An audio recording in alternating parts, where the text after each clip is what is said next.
হজ করিয়া যাইরে মদিনায় আমার দয়াল নবী রওজা দেখে মিটাই যন্ত্রণা।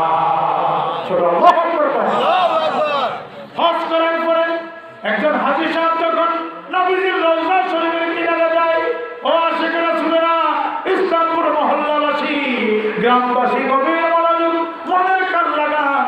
হজ করার পরে যখন মদিনা শরীফে একজন হাজী যায়, যখন দেখে আমার নবীজির সবুজ গম্বুজের রওজা, দেখার সাথে সাথে সব হাজী ঠিক থাকতে পারে না।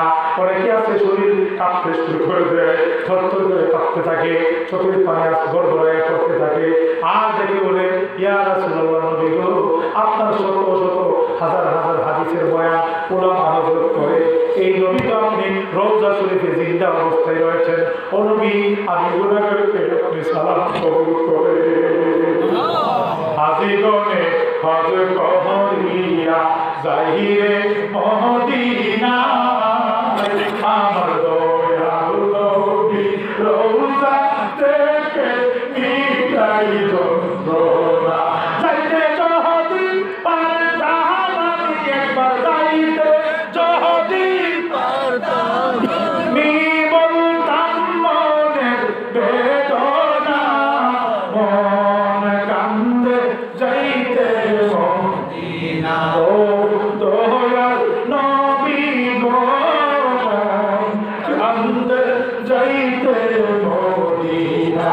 কত আশায় কত মানুষ ঘুরে দেশ বিদেশে, বন জঙ্গলে ঘুরে কেহ পাগলে ওই বেশে আছে না।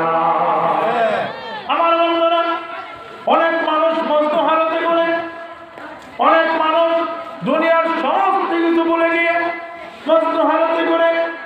তেমনি ভাবে বর্তমান হুজুর কাবলা সাসেন শরীফের বড় ভাই, যিনি মহিবুল্লাহ আব্দুল্লাহ আলিয়ার বড় ভাই মাসুদ বিল্লাহ হুজুর, বিয়ে নাই শাদী নাই, বিয়ে নাই শাদী নাই, কুমিল্লায় খানকা শরীফের মধ্যে অবস্থান করে। এই অবস্থায় মানুষের যারা ক্লোজ হয়ে যা, কাছাকাছি গিয়ে একটা হুজুর বয়স তো যথেষ্ট হয়েছে, বর্তমান হুজুর হয়ে গেছে, বড় ভাই ওনার বিয়ের